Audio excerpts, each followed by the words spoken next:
लेकिन अगर आप मेनलैंड चाइना में आ रहे हो, यानी कि बीजिंग, शंघाई, शेंजन, गंजाऊ, ये सब एरिया में फ़्लाइट पकड़ के या जैसे भी, तो आपको चाहिए भाई इनका स्टिकर वीज़ा, जो आप इंडिया से भी ले सकते हो, दिल्ली से। भाई ठूसम ठूस भरी पड़ी है फ्लाइट भाई, है तो 2 घंटे 20 मिनट की फ़्लाइट, बट बड़ा परेशान हो के जाना पड़ेगा।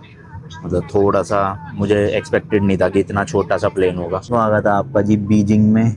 वहाँ देखो चाइना साउदर्न एयरवेज। और भाई अकेले बंदे को देख के ना कुछ ज़्यादा ही पूछताछ करते हैं। अब तो ऐसा लगता है मतलब घूमने के लिए शादी कर लेनी चाहिए भाई। भाई पूरे चाइना में इन्होंने इतने कैमरे लगा रखे हैं ना, ये देखो यहीं से पता चल जाएगा आपको। टैक्सी का भी, जो टैक्सी स्टैंड है वहाँ का लाइव कैमरा यहीं पे चला रखा है डिस्प्ले में, ये है। और ये देखो, तो ये निकल गए भाई 100 के 20 नोट होंगे 2000। भाई हाईवे देखना यहाँ के, ओए होए 6-7 लेन है भाई साहब, क्रेजी। जिस टैक्सी में वापस आया यहाँ पे उतारा उन्होंने होटल के बाहर, पैसे ही नहीं लिए भाई। चलो जी भाई, लगेज वगैज डाल दिया गाड़ी में सारा कुछ, और मैं भी हो गया हूँ रेडी निकलने के लिए एयरपोर्ट पे, क्योंकि आज भाई अपना साउथ कोरिया में लास्ट दिन है। और आज मैं जाने वाला हूँ साउथ कोरिया की कैपिटल सिटी सोल से चाइना की कैपिटल सिटी बीजिंग। जी हाँ भाई, चाइना में मेरा ये सेकंड टाइम होने वाला है। पिछली बार जब मैं ऑस्ट्रेलिया ट्रिप के दौरान गया था, उस टाइम पे मैं बीजिंग और शंघाई, जो यहाँ की 2 बड़ी सिटीज़ है, वहाँ नहीं जा पाया था अपनी स्कॉर्पियन को लेके। बट मैंने कहा इस बार आए हैं इधर की साइड में तो कवर करते जाते हैं ना। ज़्यादा नहीं, 6-7 दिन के लिए यूँ मैं चाइना में, 3 दिन बीजिंग, 3 दिन शंघाई में। एंड भाई एयरपोर्ट जाके ये गाड़ी भी वापस करनी है टर्मिनल 1 पे। काफ़ी मज़ा आया भाई गाड़ी चलाने में साउथ कोरिया में। शुरू के 2 दिन बहुत डर लगा, बार बार लग रहा था यार गलती कर दी, लेके नहीं लेनी चाहिए थी गाड़ी। बट अब रियलाइज़ हो रहा है कि हाँ भाई बहुत अच्छा डिसीजन था। मेरे जितने डर वर थे सब खुल गए, और थोड़ा सा कॉन्फिडेंस आ गया अपने अंदर कि हाँ मैं अब किसी भी कंट्री में चला सकता हूँ। हालांकि अराउंड कितनी 50 कंट्रीज़ के आसपास तो मैं ड्राइविंग कर चुका हूँ ऐसे भी, तो उनमें से सबसे मुश्किल मुझे साउथ कोरिया का एक्सपीरियंस लगा। क्योंकि भाई फर्स्ट टाइम मैं ऐसी गाड़ी चला रहा था जिसका स्टीयरिंग व्हील लेफ्ट साइड में है, तो एक तो ये टेंशन थी। ऊपर से यहाँ की भाई रोड्स वगैरह भी बहुत कंफ्यूजिंग है, जो लेन मार्किंग है दिमाग ख़राब हो जाता था।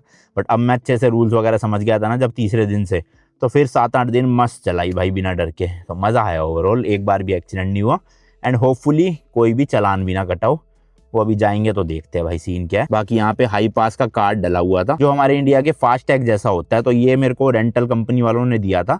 और अब इसमें जितने भी टोल टैक्स लगे होंगे ना, जितने भी दिन के, या कुछ जगह पे मैंने पार्किंग भी इसी से पे करी थी हाई पास से, तो वो सब पे मुझे आज करना है या कैसे करना है वो सब जाके बात करते हैं। वैसे तो उन्होंने कुछ गारंटी भी ली थी कार्ड से ना, अब देखते हैं उसी में से कट के हो जाएगा हिसाब किताब या एक्स्ट्रा भी देना पड़ेगा। तो उन्होंने ये लोकेशन दी है रेंटल कंपनी वालों ने, यहाँ पर मुझे जो है वो गाड़ी लौटानी है इनको। तो लोकेशन लगाते हैं, मेरे ख्याल 17-18 मिनट का रास्ता होगा यहाँ होटल से। मैं रात को इसलिए ना एयरपोर्ट के पास ही आ गया था। 16 किलोमीटर 22 मिनट का दिखा रहा है। चलो कोई नहीं, 12 बजे तक पहुंच जाऊंगा आराम से। बाकी यार एक और नया दिन, एक और नई जर्नी। मैं हूँ अभी साउथ कोरिया की कैपिटल सिटी सोल में, एंड आप देख रहे हो साउथ कोरिया रोड ट्रिप का एक और नया एपिसोड, जो एक्चुअल में अब साउथ कोरिया ट्रिप नहीं बल्कि चाइना ट्रिप शुरू हो रही है आज से, बीजिंग और शंघाई की। तो आज मैं फ्लाइट पकड़ के जाने वाला हूँ बीजिंग। सारी डिटेल फ्लाइट की एयरपोर्ट जाके बताऊंगा आपको। अभी फिलहाल फटाफट पहले एयरपोर्ट पहुंचा जाए, और वहां जाके आज से मेरे को ये माउंट निकालना है और अपनी केबल निकालनी है।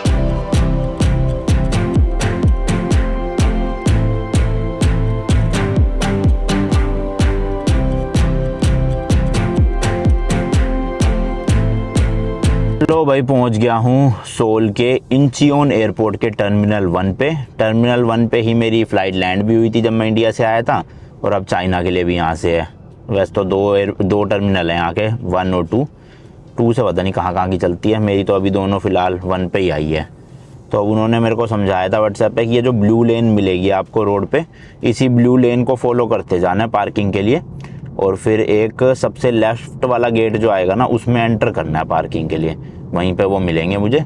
फिर वही है भाई नॉर्मल प्रोसेस, गाड़ी वाड़ी चेक करवानी है अपनी सारी कि कहीं ठोकी वोकी तो नहीं। हो गया बस। देखो लेफ्ट में है लॉन्ग टर्म वाला पार्किंग और राइट में है शॉर्ट टर्म वाला।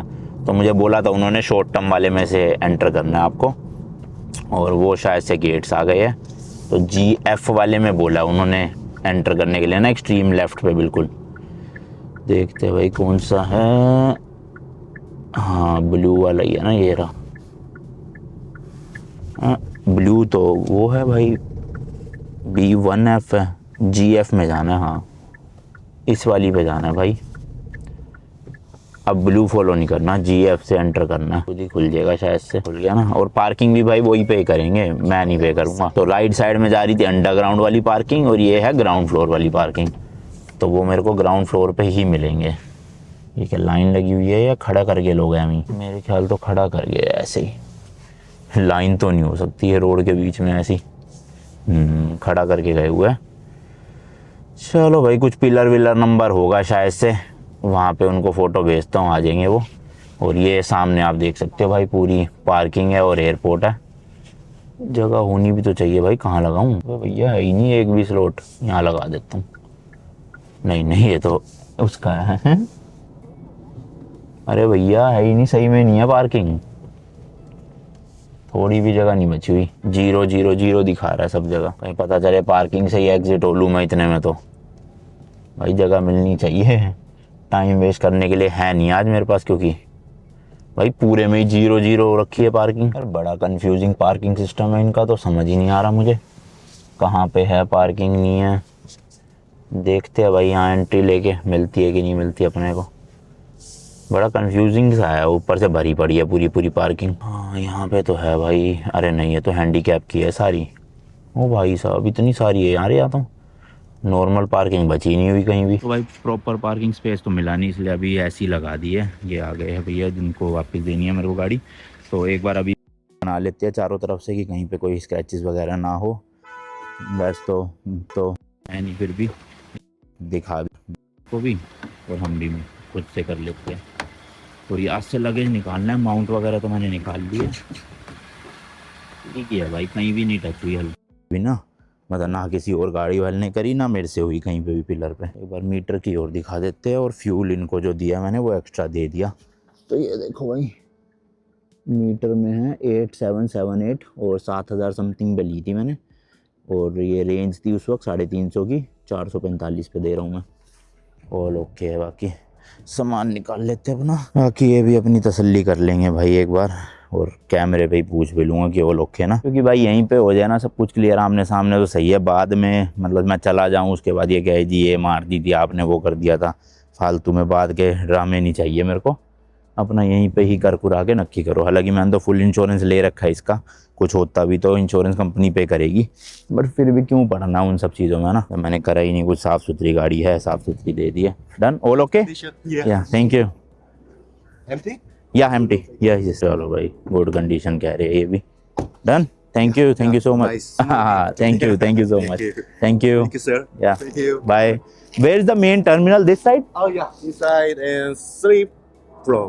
3 floor yeah Yeah. Okay Upstairs. Okay thank you. Thank you, sir. Okay चलो जी, चलो हो गया है गाड़ी का काम तो सारा। सामान भी ले ही लिया मैंने सारा याद से अपना, कुछ रह तो नहीं गया वैसे। वो भाई सामने ही एयरपोर्ट है, फटाफट चलते हैं। फ्लाइट है भाई मेरी साउथ कोरिया के 2:40 की दोपहर को, और 2.5 घंटे की फ़्लाइट है। अब चाइना और साउथ कोरिया के बीच में भी 1 घंटे का टाइम डिफरेंस है, यानी यहाँ पे अगर 2:40 हो रहे होंगे उड़ते वक्त, तो चाइना में तो 1:40 ही हो रहे होंगे। तो 1:40 के हिसाब से आप 2.5 घंटे लगा लो। लगभग शाम को कितने बजे, 4 बजे के आसपास मैं पहुँच जाऊँगा बीजिंग के एयरपोर्ट पे। फिर वहाँ देखते हैं फॉर्मेलिटीज़, क्योंकि फ़र्स्ट टाइम है मेरा बीजिंग एयरपोर्ट पे, इससे पहले मैं कभी नहीं आया। ये रहा भाई सामने टर्मिनल, आई गेस ये डिपार्चर वाला ही फ्लोर है।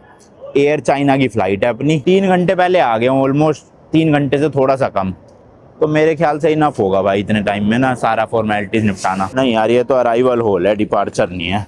डिपार्चर के लिए देखना पड़ेगा कहाँ से होगा। बाहर के एयरपोर्ट्स में ना ज़्यादातर चेकिंग होती नहीं है अंदर जाने के लिए, मतलब टिकट नहीं मांगते, आईडी नहीं मांगते, जैसे अपने इंडिया में तो मांगते हैं ना, जब भी आपको एंट्री देने देते हैं।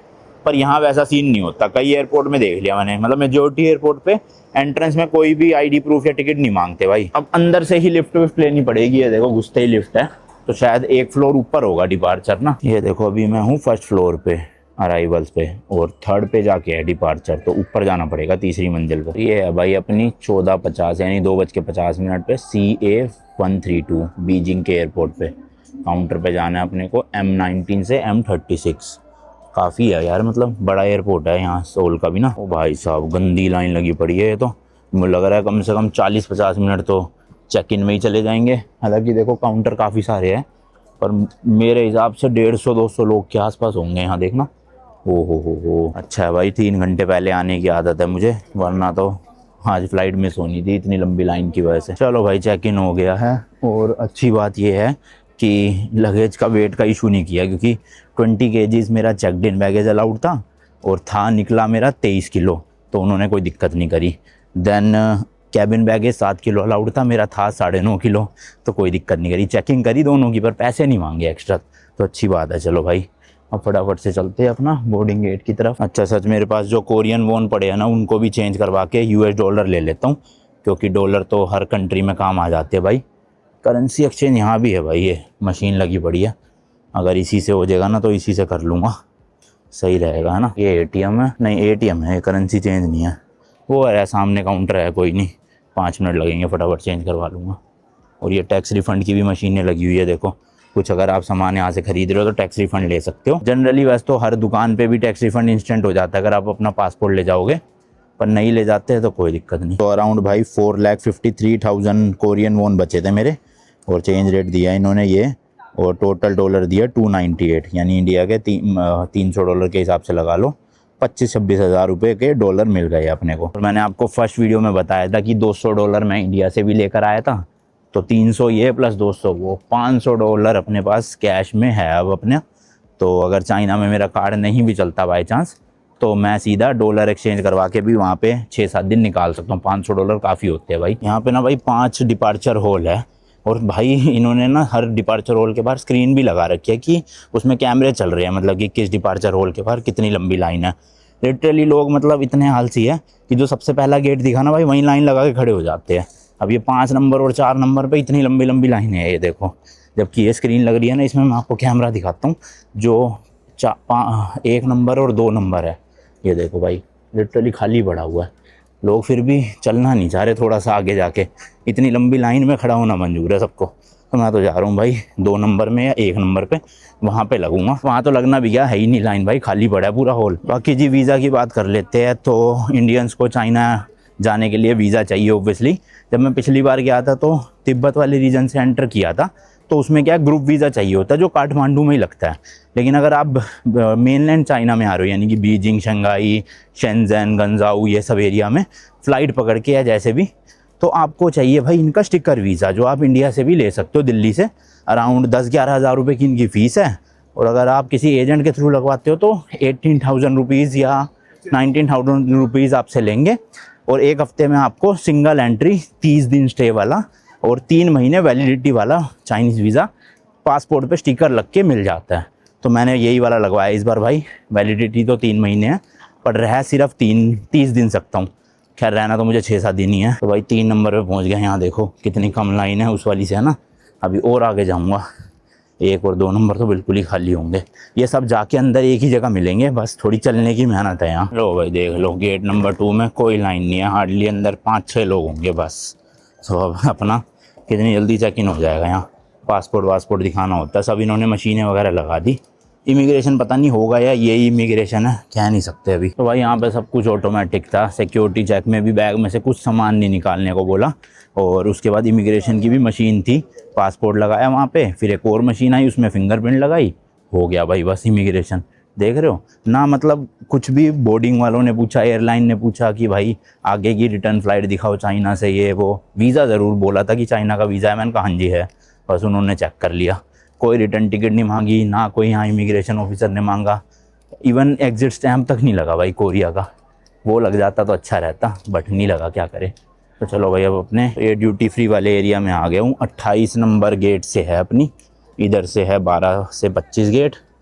अच्छा स्ट्रेट ही है यहाँ पे 28 नंबर। भाई भूख तो लग रही है, बट मुझे पता है यहाँ पे कुछ मिलेगा नहीं अपने मतलब का, क्योंकि यहाँ पे मैकडोनल्ड्स और ये सब जो होते हैं वो भी सब नॉन वेजिटेरियन होते हैं, नॉन वेज ही मिलता है, चिकन, बीफ, ये सब। तो अपने को तो खाने का मिलने नहीं वाला यहाँ पे। भाई बड़े बड़े ब्रांड्स तो सारे हैं एयरपोर्ट पे। अपना गेट नंबर आ गया ये 28, आराम से जाके बैठूँगा। तो भाई ये खड़ी है सामने फ़्लाइटें काफ़ी सारी। ये तो नहीं है अपनी, यार अभी तो टाइम है अपनी आने में, है अपनी। अभी टोटल 2 घंटे पड़े हैं फ़्लाइट टेक ऑफ करने में, मेरे ख्याल 1 घंटे बाद आएगी।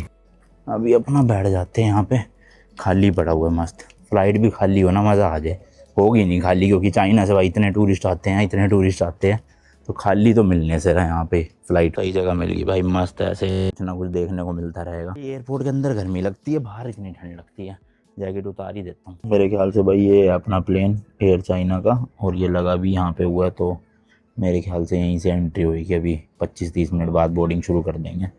अभी तो फिलहाल इंस्पेक्शन चल रहा है प्लेन का, वो देखो। चलो भाई बोर्डिंग शुरू हो चुकी है, लाइन लगा दी है सबने। अभी तो बहुत लंबी लाइन है, आराम से उठूंगा मैं। मतलब जब पता ही है भाई अपनी सीट फिक्स्ड है, कोई बस वाला सिस्टम तो है नहीं कि जो पहले बैठ गया उसकी सीट हो गई। तो आराम से चढ़ो, अंदर जाके भी क्या कैबिन की हवा लोगे।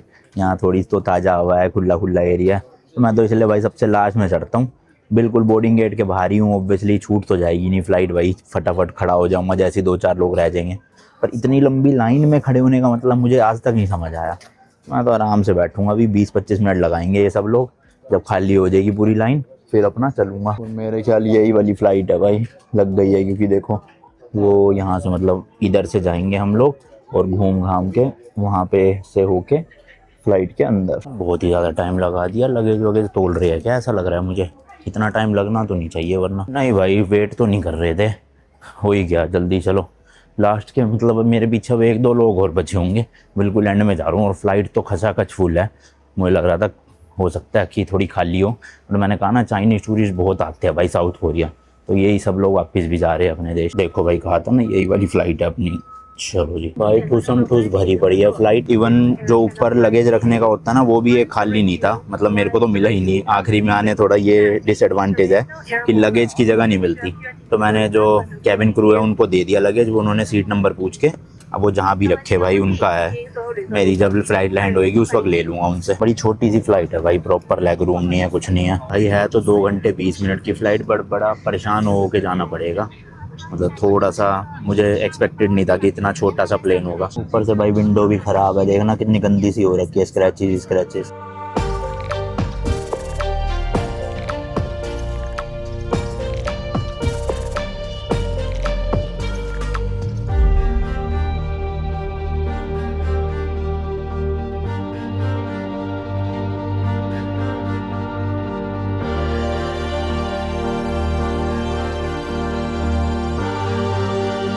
मील सी दी है ये, शायद से ये तो दही होगी, और एक ये साथ दिया है, इतना ही है। अब आई होप ये वेज हो भाई। ना वेज नहीं लग रहा मुझे, तो पूछना पड़ेगा भाई। ये तो नॉन वेज ही था, जो इसमें दही थी वो वेज थी, वो खा ली मैंने। और साथ में मिल गया अपने को एप्पल जूस एक।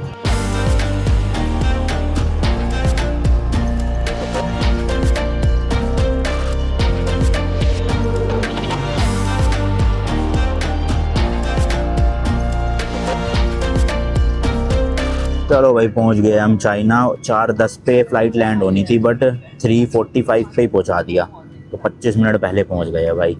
बस अब रुक रहा है प्लेन, धीरे धीरे निकलेंगे सब। तो आ गया था आपका जी बीजिंग में, वहाँ देखो चाइना साउदर्न एयरवेज। चलो भाई प्लेन से भी निकल गए हैं करेक्ट 4 बजे, और मेरे ख्याल आधे पौने घंटे में यहाँ पे सारा प्रोसेस हो जाएगा अपना। फिर देखता हूँ टैक्सी वैक्सी जो भी बुक करनी है सिटी सेंटर के लिए, क्योंकि अराउंड 40 किलोमीटर है एयरपोर्ट से सिटी सेंटर ना। तो जी ये है चाइना की कैपिटल सिटी बीजिंग का इंटरनेशनल एयरपोर्ट। और अभी मैंने तो सुना ही नहीं यार, बैगेज किस वाली बेल्ट में आएगा अपना। और इमिग्रेशन में मेरे को लग रहा है इन्होंने भी मशीन लगा रखी होगी डायरेक्ट। बाकी लेट्स सी। इधर देखो भाई दीवार पे कैसे इन्होंने मस्त पेंटिंग्स लगा रखी है, नेशनल म्यूजियम ऑफ चाइना। एक तो भाई सुबह से कुछ खा नहीं रखा, फ्लाइट में भी मिला तो वो वेज नहीं था, खाया ही नहीं मैंने। सिर्फ वो दही खाई थी फ्रूट्स वाली, और एक एप्पल जूस दे दिया था उसके बाद उन्होंने। अब यहाँ भी एयरपोर्ट में मुझे लग नहीं रहा कुछ भी मिलेगा ऐसा सच, तो सिटी सेंटर जाके ही कोई इंडियन रेस्टोरेंट में देखना पड़ेगा खाना। होटल मैंने ऑलरेडी बुक कर दिया है बीजिंग में। मैं टोटल 3 रात रुकने वाला हूँ, तो अपना एक ही होटल बुक कर दिया 3 रात के लिए, और मेन सिटी सेंटर में किया है ताकि घूमने फिरने वाली जगह आसपास की सारी पास हो। और प्लस मुझे कुछ शॉपिंग वॉपिंग भी करनी है, कैमरा वगैरह ख़रीदना है, डीजे आएगा ना, तो वो सब मैंने इसलिए मेन सिटी सेंटर में लिया होटल, ताकि सब कुछ आसपास हो तो बढ़िया से हो जाएगा 3 दिन में घूमना फिरना। एंड अभी मैंने भाई सुना है ऐसा कि चाइना में काफ़ी ज़्यादा पूछताछ करने लग गया इमिग्रेशन में। जब मैं तिब्बत साइड से एंटर हुआ था तब तो भाई सब लिटरली उन्होंने फ़ोन तक भी चेक करे थे कि कोई दलाई लामा की फ़ोटो तो नहीं है, या मतलब ऐसा वैसा कुछ है तो नहीं फ़ोन में, तो फ़ोन भी देखे थे। अब यहाँ देखते हैं भाई बीजिंग में है कि नहीं ये सब, क्योंकि वो थोड़ा सा ना ऑटोनोमस रीजन है तिब्बत वाला एरिया, तो वहाँ इनकी सिक्योरिटी ज़्यादा रहती है। अब यहाँ पे क्या है मेनलैंड में पता नहीं भाई, मेरा फर्स्ट टाइम ही है इधर बीजिंग साइड में। मेनलैंड वैसे मैं जा चुका हूँ अपनी स्कॉर्पियन को लेके, लेकिन इस साइड नहीं आया था क्योंकि बीजिंग बिल्कुल ही भाई अलग ही जगह पड़ता है, बहुत दूर। एंड भाई बीजिंग में ना सोल से ज़्यादा ठंड है। वहाँ पे टेम्परेचर दिन में जब मैंने फ़्लाइट बोर्ड करी तो उस टाइम हो रहा था कुछ 13-14 डिग्री के आसपास, और यहाँ पे इस टाइम पे भाई 4 डिग्री दिखा रहा है बाहर। तो अंदर तो एयरपोर्ट में फ़ील हो नहीं रहा, बाहर बर्फ़ जैसी ठंडी पड़ रही होगी, तो इसलिए मैंने मोटी जैकेट निकाल के रखी हुई है। अभी जो पहन रखा है इसी के ऊपर जैकेट भी पहन लूँगा ताकि बाहर ठंड से बचा रहूँ। अरे भैया कितना लंबा है, ख़त्म ही ना होके दे रहा, चले ही जा रहा हूँ चले ही जा रहा हूँ। चलो भाई अपना इमिग्रेशन हो गया है, और भाई अकेले बंदे को देख के ना कुछ ज़्यादा ही पूछताछ करते हैं। अब तो ऐसा लगता है मतलब घूमने के लिए शादी कर लेनी चाहिए भाई, वरना पता चले मतलब सिंगल लोगों को समझ रहे हो ना, अब उनको लगता है कि ये यहीं बस जाएगा। बताओ चाइना जैसा देश तक सोच रहा है ये चीज़ कि ये यहीं ना बस जाए रह के। तो नॉर्मल लोगों का चल रहा था इमिग्रेशन 15-20-30 सेकंड का, मेरे को 5-6 मिनट भाई पूछताछ करी काफ़ी कि कहाँ से आए हो, अभी कहाँ जाओगे, कब एग्जिट है, कितने दिन के लिए हो, टूरिस्ट हो, बिजनेस है, क्या है, मतलब सब पूछ डाला। पता नहीं क्या क्या चेक करे जा रहे। फिर एट दी एंड भाई 5-6 मिनट बाद स्टैंप मार ही दिया एंट्री का। चलो 4 बजे लैंड हुए थे भाई और 5 बज गए, देख लो। भीड़ इतनी थी, इतनी लंबी लाइन लगी हुई थी। मलेशिया के भाई साहब 50-50 लोगों का ग्रुप एक साथ आया हुआ था। पता नहीं इतने बड़े बड़े ग्रुप में कैसे ट्रैवल कर लेते हैं लोग। लगेज की ऑलमोस्ट बेल्ट खाली हो चुकी है, सब लोग लेकर जा चुके हैं। कुछ 3-4 बैग ही इधर उधर मटक रहे हैं, इनमें से मेरा भी एक होगा, आ ही रहा होगा। एक तो भाई एयरपोर्ट का वाईफाई नहीं चल रहा, चला भी था तो थोड़ी देर के लिए चला, उसमें भी आपको पता ही है चाइना में यूट्यूब, व्हाट्सएप, जीमेल वगैरह सब कुछ बैन कर रखा है। तो जब तक आप अपना वो नहीं लगाओगे ना वीपीएन, तब तक ये सब चलेगा नहीं। और वीपीएन जैसे ही मैं कनेक्ट करने लगा वाईफाई भी चलना बंद हो गया। तो अब मेरा इंडिया वाला इंटरनेट तो चल रहा है, एयरटेल वाला, उसके लिए वीपीएन की ज़रूरत नहीं पड़ती, उसमें भाई सब ऐप चल जाती है जैसे ही उसका इंटरनेट ऑन करता हूँ ना, पता नहीं क्यों ऐसा। बट अभी फ़िलहाल बैग लेके जल्दी जल्दी अपना सिम कार्ड लेते हैं यहाँ से और करेंसी निकलवाते हैं, क्योंकि सिम कार्ड हो गई ना एक बार तो फिर वीपीएन का जुगाड़ हो जाना चाहिए। फिर उसके बाद देखते हैं कैसे जाया जाए सिटी तक, कि पब्लिक ट्रांसपोर्ट यूज़ करूँ, ट्रेन, मेट्रो, बस, या फिर टैक्सी सही पड़ रही होगी तो टैक्सी में चला जाऊँ, क्योंकि 2-2 सूटकेस है, लगेज भारी कहाँ लेके घूमूंगा। भाई पूरे चाइना में इन्होंने इतने कैमरे लगा रखे हैं ना, ये देखो यहीं से पता चल जाएगा आपको। टैक्सी का भी जो टैक्सी स्टैंड है वहाँ का लाइव कैमरा यहीं पे चला रखा है डिस्प्ले में, ये है। और ये देखो ये रिकॉर्डिंग नहीं है भाई, लाइव चल रही है ये। सोचो हर जगह मॉनिटरिंग चलती है इनके देश में ना, इसलिए ये लोग वीडियो बनाने को इतना मना करते ही नहीं, क्योंकि ये खुद ही रिकॉर्ड कर रहे हैं भाई। जितने को चलते फिरते हो, किसी की प्राइवेसी है ही नहीं यहाँ पे, सब जगह कैमरे ही कैमरे है। आप हर मूवमेंट आपकी रिकॉर्ड हो रही है। और आपको ये भी बता दूं भाई, चाइना में ना कुछ ही होटल्स ऑथराइज्ड है फॉरेनर्स को रुकवाने के लिए। ऐसे आप किसी भी होटल में नहीं जाके रुक सकते, जो फॉरेनर्स को रुकवा सकते हैं उन्हीं होटल में आप बुकिंग कर सकते हो। तो इसलिए ऑनलाइन देख के बुकिंग करना, वरना आप जाओगे होटल और वो मना कर देंगे कि जी हम नहीं आपको रुकवा सकते। तो इसलिए वैसे लोकल जो यहाँ के या चाइना के, वो तो कहीं भी किसी भी होटल में रुक सकते हैं, सस्ता महंगा। बट एज अ टूरिस्ट अगर आप फॉरेनर हो तो आपको, आपके लिए रिस्ट्रिक्शंस है कुछ ही होटल को लेके। तो वही है भाई, काफ़ी कंट्रोल है यहाँ पे ना गवर्नमेंट का। हालांकि इमिग्रेशन में ना भाई टाइम तो बहुत लगा, उन्होंने क्वेश्चन आंसर काफ़ी करे, चेक करे जा रहे थे पासपोर्ट, बट ऐसा कुछ भी प्रूफ नहीं मांगा कि रिटर्न टिकट दिखाओ, होटल बुकिंग दिखाओ, या जैसे मैं चाइना से हांगकांग जाने वाला हूँ ओवरनाइट ट्रेन से, ट्रेन की टिकट दिखाओ। प्रूफ कुछ नहीं मांगा, थोड़ा टाइम लगा, बट हाँ जाने दिया, ऐसा इतनी बड़ी दिक्कत नहीं हुई। बट यही अगर हम 2 या 3 लोग, 4 लोग होते या 2 हस्बैंड वाइफ होते हैं जैसे, तो इतना नहीं पूछते भाई। जैसे उन्होंने पूछा ना कि आर यू ट्रैवलिंग सोलो, मैंने कहा यस, बस उसके बाद ही वो थोड़ा ज़्यादा देखते हैं कि भाई बंदा आया क्यों है अकेला, या तो बसने आया है यहाँ पे या फिर कुछ और करने आया ना। तो 2 लोग आप पाओगे तो फिर मुझे नहीं लगता इतना टाइम लगेगा, क्योंकि मेरे आगे जितने भी लोग थे जो ग्रुप में थे, 2 लोग थे, सबको स्मूथली बस 10-15 सेकंड 20 सेकंड में मैक्सिमम। मुझे तो लगा था मेरा ही लगेज रह गया भाई, एक्चुअल में बहुत लोगों का रह गया, मेरा तो अभी तक आया भी नहीं। पता नहीं इतनी देर से क्या कर रहे थे ये। नंबर तो सही है, 9 नंबर बोर्ड पे लिखा है वहाँ, चलो आ जाएगा जल्दी। भाई ये चीज़ इन्होंने अच्छी कर रखी है, बस का भी ना पूरा रूट और शेड्यूल लिख रखा है, इवन कितने पैसे लगेंगे बस की टिकट के वो तक भी लिखे हुए हैं। तो यहाँ पे ये चलो अच्छा है, जिसको बस में जाना हो यहीं से देख लो। बट शायद मैं ना जाऊँ पब्लिक ट्रांसपोर्ट लेके, वैसे ही थका पड़ा हूँ, खाया भी नहीं हुआ कुछ, ऊपर से इतने सूटकेस धो के कहाँ ले जाऊँगा। तो अपना सीधा टैक्सी पकड़ूंगा, शायद वो आ गया, मेरा भी मिल गया भाई, मिल गया लगेज। एक्चुअल में मैं इतनी देर वहाँ वेट करता रहा, 40 मिनट हो गए यार वेट करते करते, आ नहीं रहा। मैं सोच रहा हूँ 4 बजे की लैंड हुई फ़्लाइट, 5:30 हो गए हैं। तो मैं इंक्वायरी वाले काउंटर पे गया, जो बैगेज इंक्वायरी, वहाँ पड़ा हुआ था मेरा। तो मुझे इमिग्रेशन में काफ़ी टाइम लग गया ना, इस चक्कर में इन्होंने रख दिया होगा साइड में उतार के, क्योंकि अगली फ़्लाइट का बैगेज आने शुरू हो गए थे। तो चलो मिल गया भाई, अपना बोर्डिंग पास और टैग दिखाया, इन्होंने दे दिया। फिर लो भाई एग्जिट कर चुका हूँ और यहाँ पे है सेल्फ सर्विस, किस चीज़ का, एटीएम है। चलो एटीएम से पहले ना कैश ही निकाल लिया जाए। फिर सिम कार्ड का देखता हूँ कहाँ पर है, होगा तो यहीं कहीं पे सिम कार्ड का भी। चलो भाई मशीन तो इंग्लिश लैंग्वेज में हो रही है और मैक्सिमम 3000 निकल रहे हैं, पर पता नहीं क्यों निकल नहीं रही है। देखो 2 बार ट्राई कर लिया, कार्ड में पैसे भी है, सब है। तो छोटा अमाउंट डाल के देखता हूँ। हाँ भाई 2000 युआन निकल गए, 3000 नहीं निकल रहे, जबकि इसमें खुद दिखा रहा था 3000 निकल सकते हैं। ओहो हो, कर कराते हुए नोट निकलेंगे, क्या बात है। आजा भाई फटाफट से।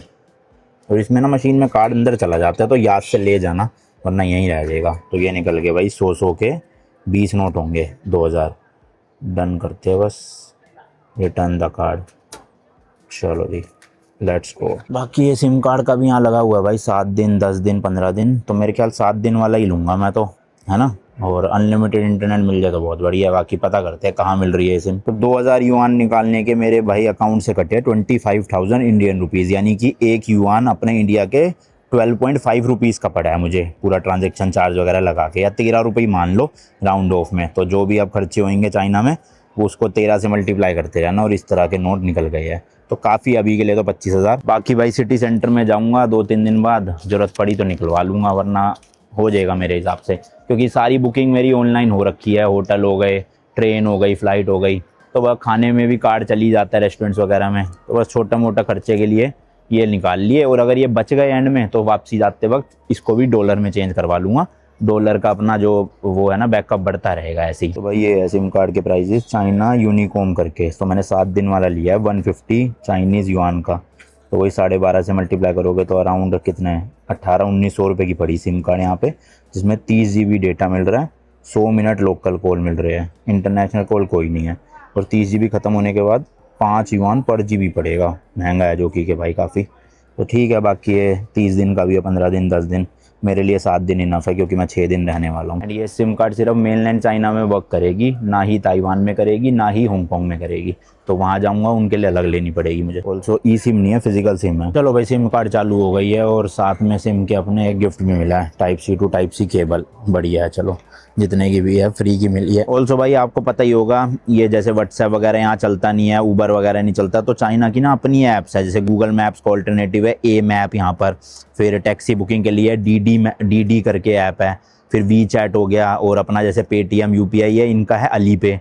तो ये सब ऐप्स अगर आपको चाइना में डाउनलोड करके यूज़ करनी है, तो आपका इंडियन जो फ़ोन है ना वो काम नहीं करेगा, क्योंकि उसमें आपकी जो भी गूगल ID है, एप्पल ID होगी, वो इंडिया में बनी है, और इंडिया ने ये सब चाइनीज़ ऐप्स को बैन कर रखा है। तो इसका ऑल्टरनेटिव यही होता है, या तो आपको एक USA की ID बनानी पड़ेगी, एप्पल ID, और फिर फ़ोन में डाल के सारी ऐप्स डाउनलोड करो, या चाइना में आके यहाँ की ID बनाओ उस हिसाब से। तो अमेरिका US वाला सही रहता है, उसमें सारी ऐप्स हो जाती है, इंडिया की भी चल जाती है और चाइना की भी चल जाती है।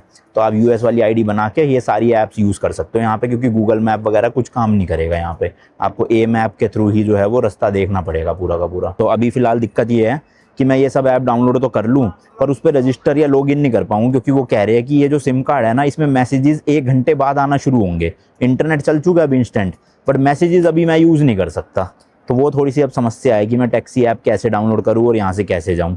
अब देखते हैं कोई लोकल मदद कर दे, या अपने जो चाइना वाले गाइड थे पहले एडवर्ड, उनसे बात करता हूँ व्हाट्सएप पे। व्हाट्सएप भी कैसे यूज़ करूँ, VPN तो चाहिए उसके लिए भी।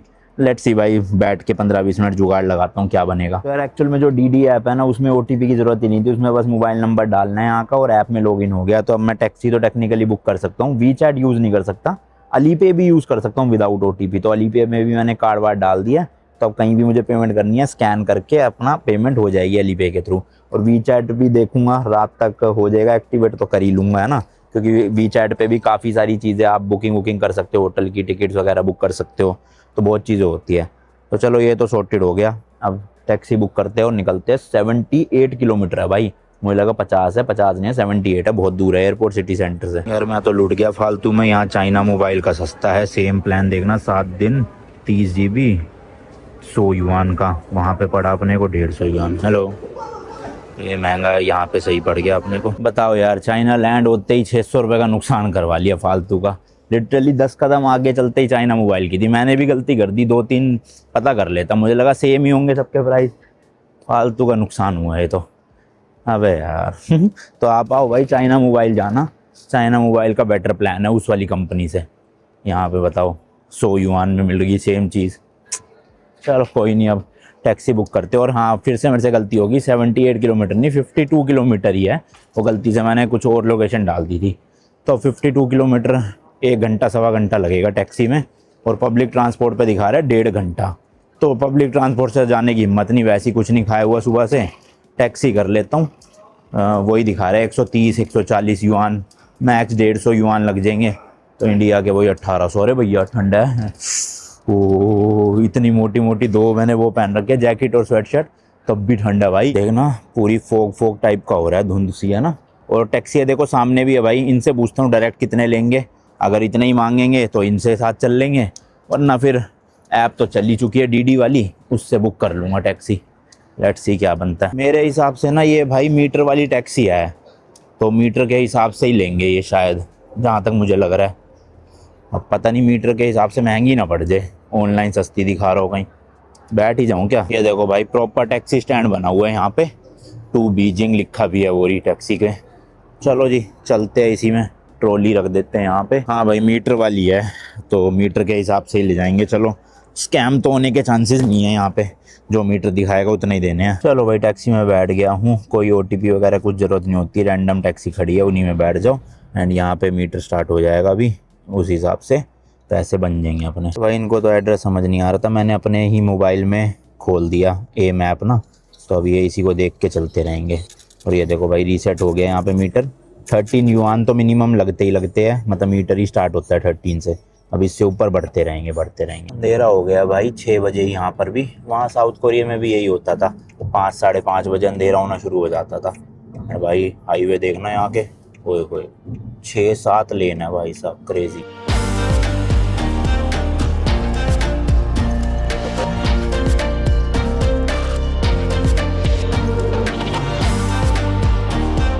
बस भाई आने वाला है अपना होटल, 2 किलोमीटर रह गया, और बिल ऑलरेडी देखो भाई 160 तो बन ही गया है, 10 और बढ़ जाएगा ये पहुँचते तो 170 युआन बन गए। ये देखो भाई बिल्कुल सेंट्रल एरिया में आ चुके हैं इस वक्त। अभी रात में तो खैर क्या दिखाऊं ज़्यादा, कल आपको अच्छे से दिखाऊंगा बीजिंग सिटी जो मेन एरिया है यहाँ का। जस्ट इसी रोड पे ही है अपना होटल। ये देखना भाई कितने रेस्टोरेंट होटल्स हैं, बढ़िया चहल पहल वाला एरिया है प्रॉपर ना। ये देखो लाइट में कितना मस्त है। लो जी पहुंच गया हूँ, 166 युआन बना है, वही आप लगा लो 1800-1900 रुपये। भाई पता नहीं अली पे नहीं चला, फिर कैश ही देने पड़ गया मुझे, और 11 युआन का इनका टोल टैक्स भी लगा था, वो भी लिया है, तो 177 युआन ले लिए। 2000 रुपये ही हो गए पूरे एयरपोर्ट से आने में, 50 किलोमीटर के। बाकी ये अपना होटल है भाई, वियना क्लासिक होटल, वो फुली है, चेक इन दे दे भाई, कहीं इनके भी वो फॉरेनर वाले ड्रामे ना हो कि हम देते नहीं हैं। चलो भाई चेक इन तो हो रहा है अपना। हाँ अब इसके बाद खाने का जुगाड़ देखता हूँ, और ये अली पे काम क्यों नहीं कर रहा ये भी देखता हूँ, पता नहीं क्या दिखाया जा रहा है। चलो भाई चेक इन कर लिया है, छोटा सा ही रूम है, 3400 रुपये का पड़ा अपनी इंडियन करेंसी में एक रात का। टीवी इतना बड़ा लगा रखा है देखना, अराउंड 55 इंच का होगा। चलो मेरे को तो एक बेड चाहिए था, और एक ये अपना बाथरूम हो गया। ठीक है यार, बाथरूम तो अच्छा खासा साइज़ है, टॉयलेट सीट है, ये शावर वाला एरिया हो गया। ठीक है 3 दिन के लिए आराम से 3300 इंडियन रुपीज़। मैं नीचे चेक इन करवा रहा, बड़ी अजीब सी बात हुई। तो वो लड़की थी जो रिसेप्शन पे, उसने एक अंकल को बुलाया शायद लगेज रखने के लिए, तो अंकल और उन लड़की के बीच में ऐसे वो तू मैं हो गई, मतलब चिल्ला रहे थे एक दूसरे पे। तो फिर वो लड़की ट्रांसलेट करके मुझे दिखाती कि क्या आप अपना ये बड़े वाला बैग नीचे ही रख के जा सकते हो। मैंने कहा नीचे रख के जा सकता हूँ, क्यों? कह रही यहाँ पे रख दो आप स्टोर रूम में। मैंने कहा मेरे कपड़े है इसमें, मुझे चाहिए 3 दिन बैग ऊपर। कह रही नहीं ऊपर नहीं जा पाएगा। मैंने क्यों हूँ? तो फिर ट्रांसलेट करके बता रही क्योंकि ना बहुत भारी है। तो मैंने कहा अरे छोड़ो ना, मैं उठा के ले जाता हूँ, अंकल से थोड़ी उठवाना है, मैं ले जाऊँ। कह रही ओके जाओ। बताओ अपना लगेज कौन छोड़ेगा भाई नीचे 3 दिन के लिए। होटल आऊँ तो लगेज तो लेकर ही आऊँगा ऊपर। खैर भारी तो है, एक्चुअल में 23 किलो का बन रखा है, मानी तो है। चलो देखो भाई खाने का जुगाड़, और ये अली पे का भी जुगाड़। चलो भाई टैक्सी करके एक पास में इंडियन रेस्टोरेंट है, अराउंड 2.5 किलोमीटर, इंडियन किचन के नाम से, वहीं पे जा रहा हूँ। और इस बार मैंने डीडी ऐप से टैक्सी ली है। लेट्स सी कितने रुपये बनते हैं वहाँ तक के। तो भाई यहाँ पे है इंडियन रेस्टोरेंट एक, ये रहा देखो, इंडियन किचन के नाम से। लेट्स को भाई खुला हुआ है। चलो इस तरह का बना हुआ है भाई, मेन्यू देखते हैं क्या क्या खाने का। चलो भाई खाना खा के आ गया हूँ, काफ़ी टेस्टी खाना था। 130 युआन का बिल आया, 1500 रुपये इंडिया के अपने लगभग। और भाई अभी जिस टैक्सी में वापस आया, यहाँ पे उतारा उन्होंने होटल के बाहर, पैसे ही नहीं लिए भाई, पता नहीं क्यों नहीं लिए, समझ नहीं आया। एक तो ये लोग मतलब कुछ चीज़ बोलते भी है ना, ऐसा लगता है किसी पे चिल्ला रहे हैं, जबकि वो चिल्ला नहीं रहे होते, उनकी टोन ही ऐसी है जो चाइनीज़ लोग हैं ना या मेनलैंड के। तो वो कह रहे हैं नो मनी, जाओ जाओ जाओ, ऐसे मतलब चाइनीज़ में बोल रहे थे, मैं समझ गया जाओ। मैंने कहा पे अली पे, कह रहे नो अली पे जाओ जाओ, ऐसे पता नहीं भाई फ्री में ही दे दिया, जबकि ऐसे रहा था जैसे चिल्ला रहे हो मेरे ऊपर। खैर जो भी है भाई, ख़त्म करते हैं यार इस वाले व्लॉग को। कल आपको घुमाऊंगा बीजिंग सिटी, परसों कुछ शॉपिंग वॉपिंग करने जाएंगे यहाँ पे, और फिर आगे निकल जाएंगे शंघाई के लिए, यहाँ की फास्टेस्ट बुलेट ट्रेन लेके। ठीक है जी, till then good bye, and as always तीखे रास्तों पे नहीं पड़ना फीका। बाय।